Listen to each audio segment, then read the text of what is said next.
Mesdames et messieurs, bonjour à tous, bonjour à toutes, j'espère que vous allez tous extrêmement bien. Bienvenue sur cette toute nouvelle vidéo, bienvenue sur notre review hebdomadaire des épisodes de Dragon Ball Daima, et aujourd'hui on s'attaque au 10e épisode.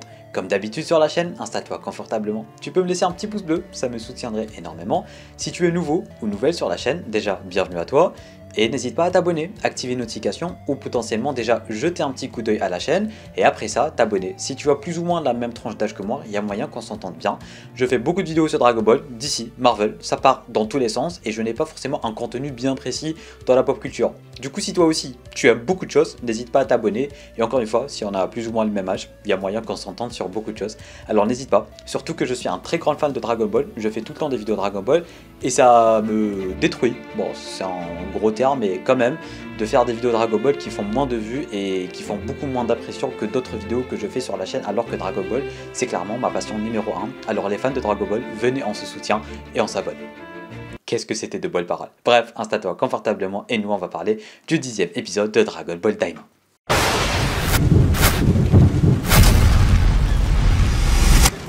Alors, que dire à propos de ce 10e épisode de Dragon Ball Daima? Déjà, pour moi, ce 10e épisode est l'épisode qui approfondit le plus le lore de Dragon Ball. Dans le sens où déjà, de 1, ça nous confirme le canon. Ça nous confirme que DB, DBZ, DB Daima et DB Super sont dans la même chronologie. Je fais partie des gens qui vous disaient depuis Day One que Dragon Ball Daima était dans la chronologie, rien qu'à voir dès le premier épisode, Bardock, comment il était habillé, ils ont choisi de mettre le Bardock DBS et pas le Bardock DBZ. Du coup, moi c'est bon, j'ai tilt. Après, ils ont parlé de l'univers 7. Pour moi c'est bon, Daima c'était canon. Il y en avait qui étaient encore un peu sceptiques. Bon, c'est vrai que la diffusion de Kibito et Kaioshin, c'est vrai que d'un côté c'est un peu contradictoire. À voir comment ça va se passer à la fin de Daima. Est-ce qu'il y a un monde où ils vont refusionner? Est-ce qu'il y a un monde où ils vont tout simplement perdre la mémoire et un peu annuler les événements de Daima? Mais du coup, en termes de canonicité, déjà de 1, on est quasi sûr et certain qu'on n'aura pas une transformation, une fusion en plus.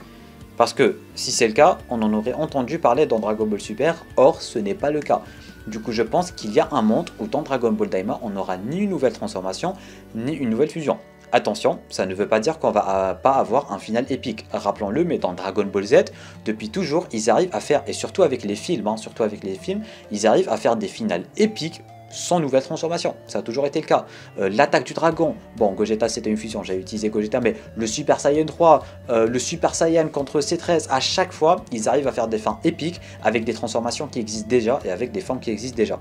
Du coup sur ce coup là, je m'en fais pas énormément pour Dragon Ball Daima, mais du coup, est-ce qu'ils sont en train de teaser le truc avec, je sais plus comment ça s'appelle, tu vois, les Potara mais qui se mangent, les insectes qui se mangent qui vont fusionner? Est-ce qu'ils ont teasé ça pour rien, ou est-ce qu'il va vraiment y avoir une fusion, mais dont on n'en parle pas dans Super? On va voir comment ça va se passer, mais peut-être qu'il y a juste un monde où ils vont tout simplement oublier ce qui s'est passé dans Dragon Ball Daima.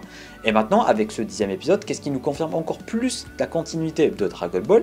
Déjà de 1, c'est la présence de tous les Kaioshin. On voit le Kaioshin de l'univers 6, on voit le Goasu, bon on voit pas Zamasu, mais il y a déjà les Kaioshin.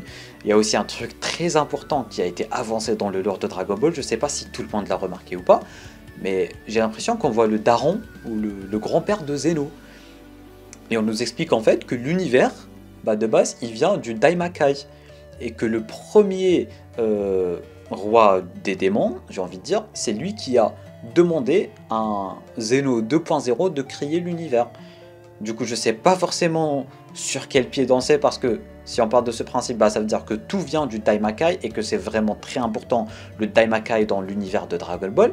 Mais en tout cas, techniquement, s'il y a quelqu'un qui a demandé à un grand-père de Zeno, on sait pas si c'est son grand-père ou son père ou pas, mais la ressemblance est frappante, on va pas se mentir, les couleurs sont frappantes, tout est le même en fait, sauf que Zeno n'a pas les oreilles pointues, mais on sait pas.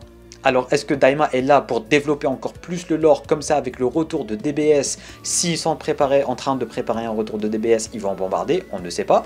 Mais en tout cas, j'ai bien l'impression qu'on nous a montré un Zeno 2.0. Et ce Zeno 2.0, c'est lui qui a créé l'univers tel qu'on le connaît. Et ils ont distribué les Kaioshin depuis le Daimakai vers les univers. Et du coup, c'est quelqu'un qui a demandé au Zeno de créer l'univers. Du coup, techniquement, le premier roi des démons, il est plus fort que Zeno. Parce qu'il a quand même demandé à un Zeno de fabriquer l'univers.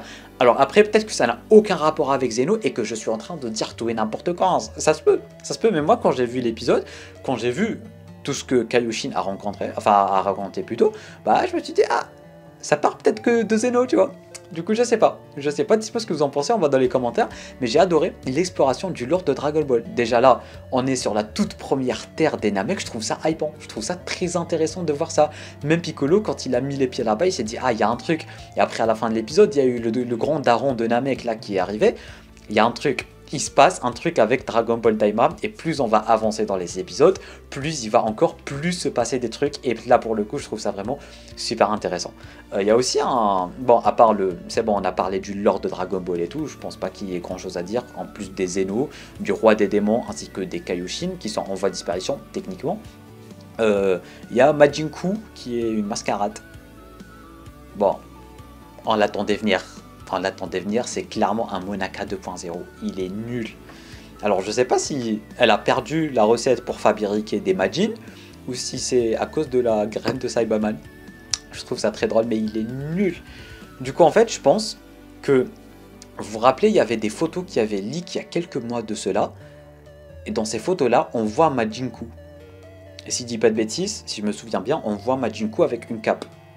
Soit Majin Buu va évoluer, soit, vous voyez tous les autres personnages qui sont à côté de Majin Buu dans la photo qui avait leak il y a quelques mois, bah peut-être en fait qu'à chaque fois, ils vont rater le Majin qu'ils créent jusqu'à créer le Majin parfait qui va devenir Arinsu. Genre à chaque fois, il va pas réussir à battre le Tamagami, il va pas réussir à le battre, et à chaque fois, genre ils vont créer 2, 3, 4 Majin, et là, ils vont plus réussir à le créer, et ils vont créer le Majin dans Arinsu.